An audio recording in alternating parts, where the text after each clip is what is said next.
When a routine traffic stop turns into a shocking case of racial profiling, a black Secret Service agent finds himself handcuffed and humiliated by racist cops. But what happens next will leave you speechless and redefine the meaning of justice. Subscribe to the channel and follow along to see how this powerful story unfolds. Let me know in the comments where you're watching from. It was a quiet evening in the suburban town of Crestwood, a place where nothing exciting ever seemed to happen. The streets were lined with neatly trimmed hedges, and the occasional street lamp cast a warm glow over the sidewalks. But tonight, the tranquility was about to be shattered. Agent Marcus Johnson, a seasoned Secret Service agent, was driving home after a long day of protecting the president. He was dressed in a sharp black suit, his badge clipped to his belt, and his service weapon holstered at his side.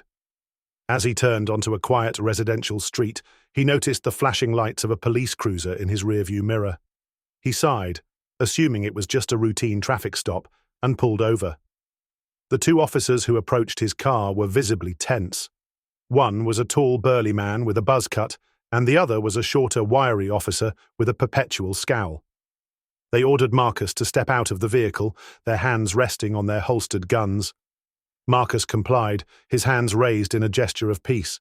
The officers immediately began to question Marcus, their tone accusatory and hostile. They demanded to know why he was driving through their town, insinuating that he didn't belong there.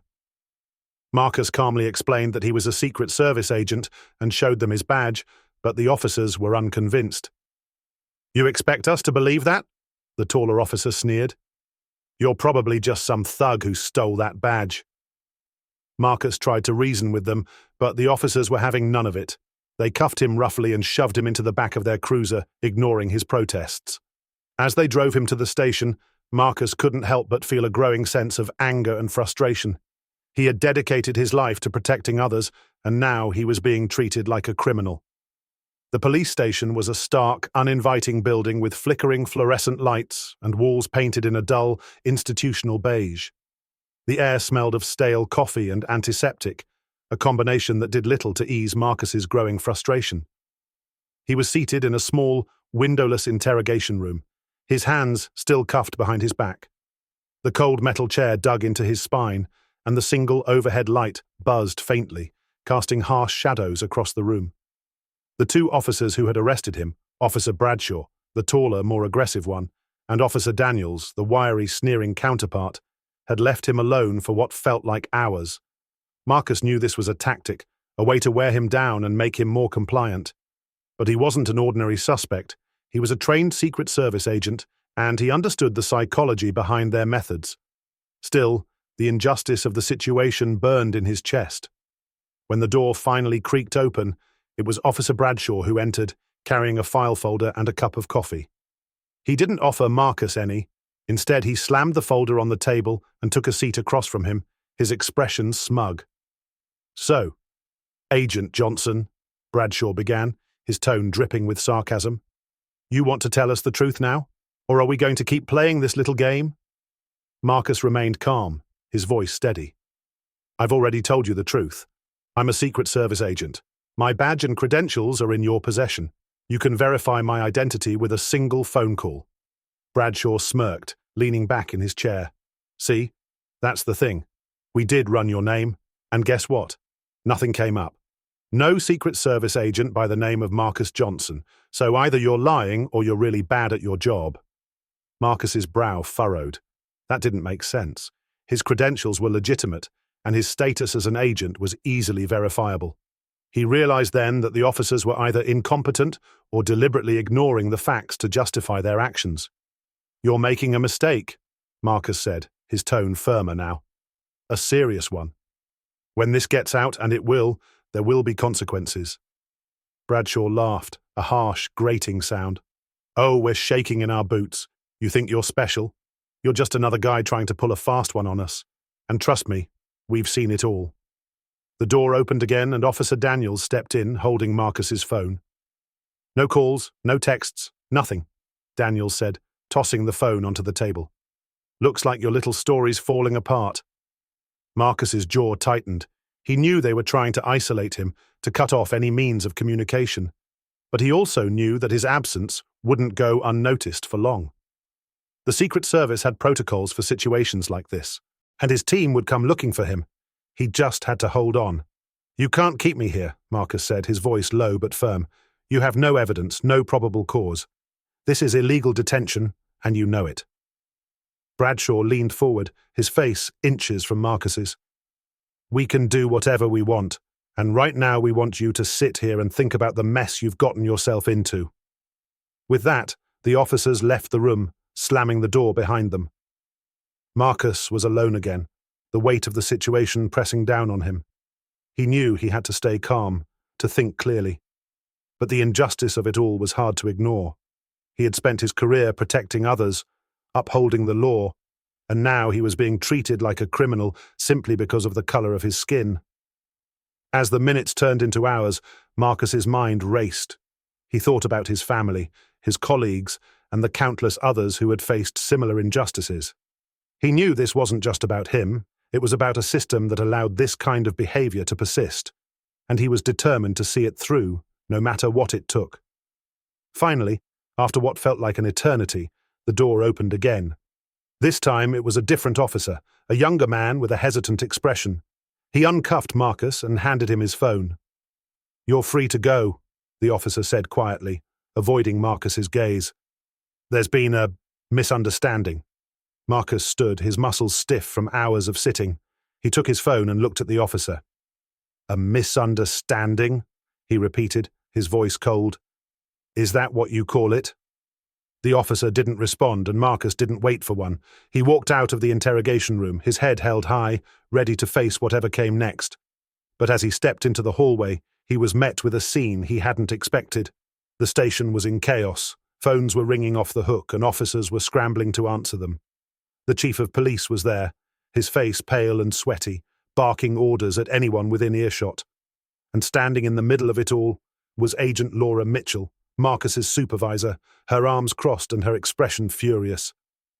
"About time," she said when she saw Marcus. "You okay?" Marcus nodded, though he was far from okay. "What's going on?" Laura smirked. "Let's just say the higher-ups got involved, and now these guys are realizing just how badly they messed up." As Marcus walked out of the station, he knew this wasn't over, not by a long shot. The fight for justice was just beginning, and he was ready to take it head-on.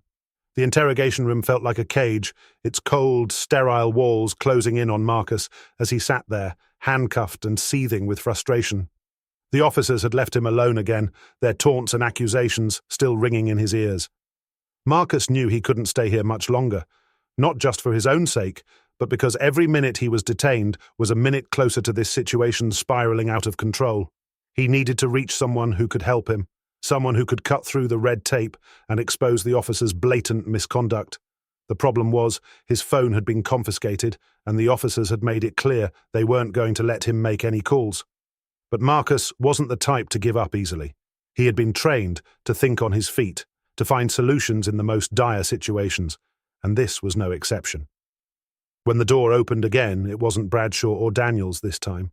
It was a younger officer, one Marcus hadn't seen before. He looked nervous, almost apologetic as he stepped into the room. Marcus could tell this guy wasn't like the others. He wasn't hardened by years of cynicism or fueled by the same toxic arrogance. Maybe, just maybe, he could be reasoned with. "Hey," Marcus said, keeping his voice calm and measured. "I need to make a phone call. It's my right."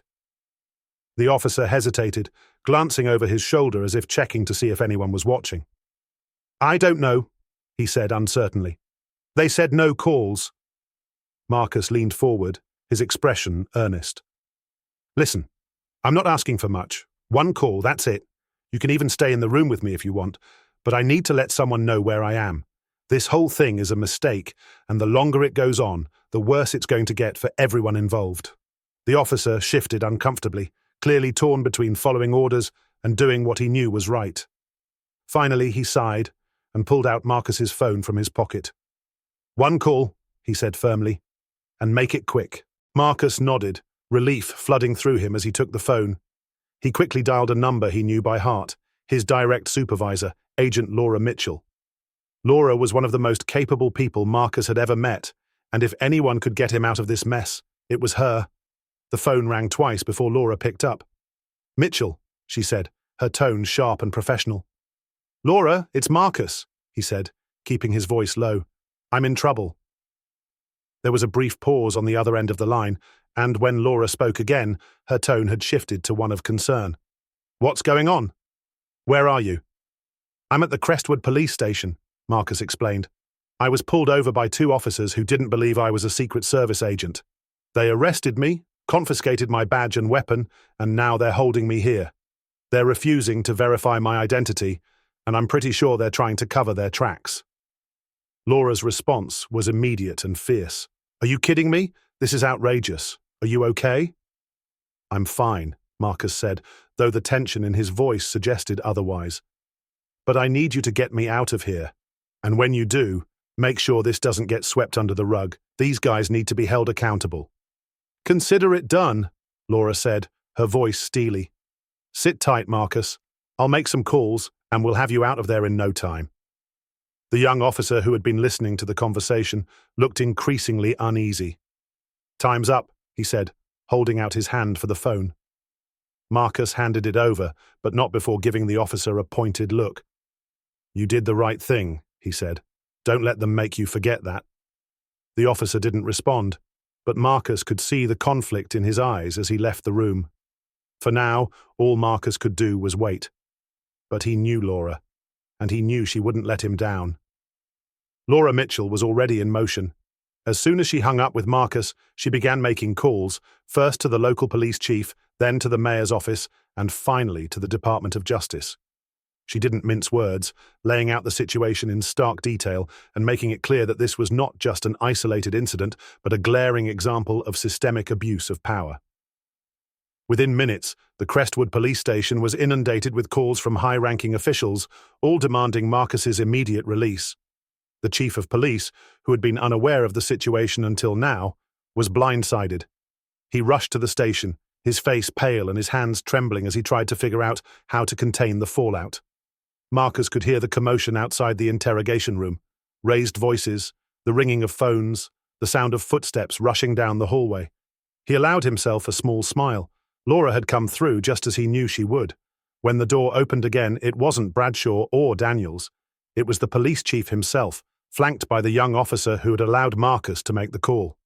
The chief looked like he'd just been through a war, his tie loosened and his forehead glistening with sweat.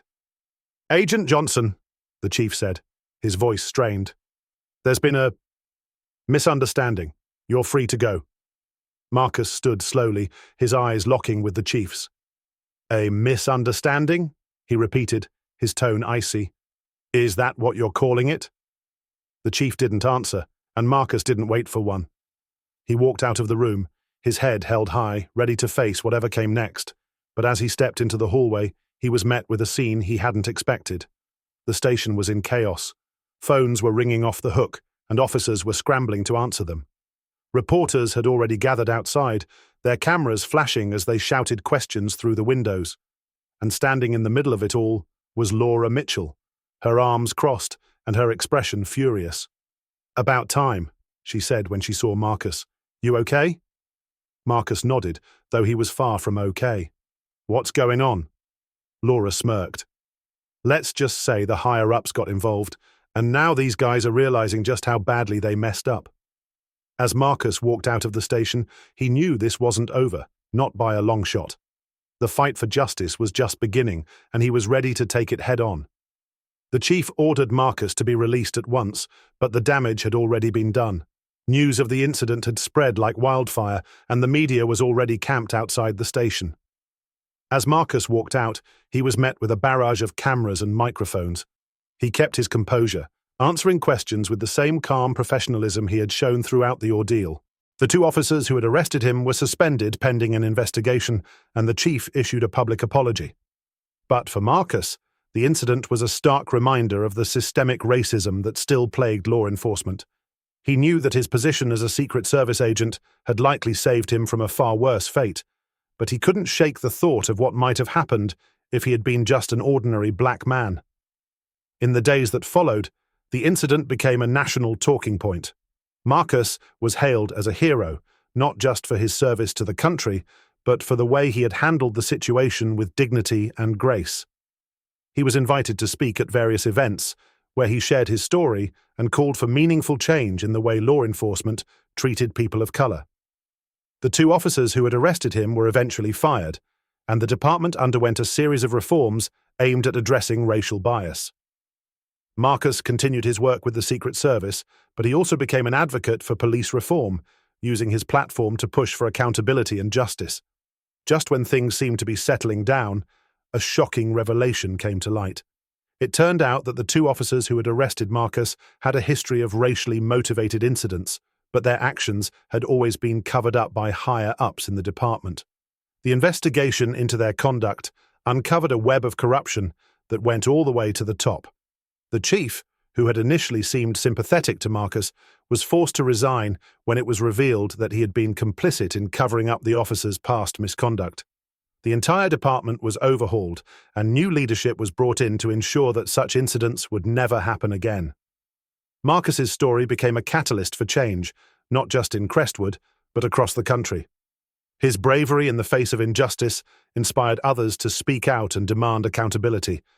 He continued to work as a Secret Service agent, but he also became a prominent figure in the fight for racial equality. Years later, as he looked back on that fateful night, Marcus knew that it had been a turning point in his life. What had started as a routine traffic stop had turned into a wild and unexpected journey, one that had ultimately led to a greater good. And though the road ahead was still long, Marcus was determined to keep pushing forward, one step at a time.